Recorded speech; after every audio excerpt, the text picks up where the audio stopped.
But our vulnerability is a gift from God that reminds us we are not God. Speaking at a Lenten retreat, Father Matthew Ragbir reminded the Catholic faithful that despite the darkness of the world, the despair and all that we face daily, we can make it through this journey of life in hope, because the love of God has been poured into our lives. But he lamented that far too often we get caught up in our own importance and feel that we do not need God, and we are plunged into the abyss of hopelessness and despair. But there is eternal hope in the God who loves us. All we have to do is reconnect with God. Build out your prayer life. If you're praying 1 minute in the morning or 2 seconds, thank you, Jesus, I have to go. Move it from 2 seconds to a minute. And then some other time, move it from a minute to 5.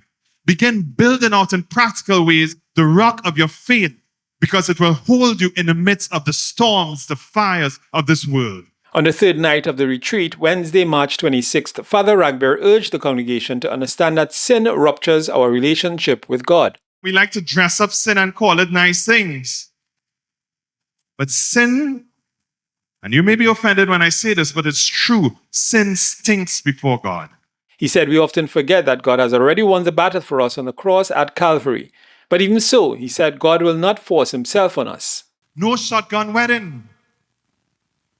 God is a gentleman. Guess what he does? He knocks on the door of your heart and my heart, and he waits. He's not going to shove himself in. God knocks on the doors of your heart and my heart, and he waits on us. Whenever we walk away from God, he said, we are repeating the sins of our first parents and creating issues for ourselves. This can explain why there are so many mental health issues in the world today. We're in a kind of snowflake generation. You know what a snowflake is? It can't stand up to no heat. It melting. You understand? Pressure come. Oh gosh, I can't take it.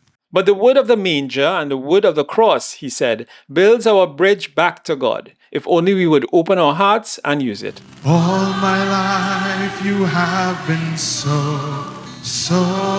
good. I am Raymond Sims for Catholic News ALTOS.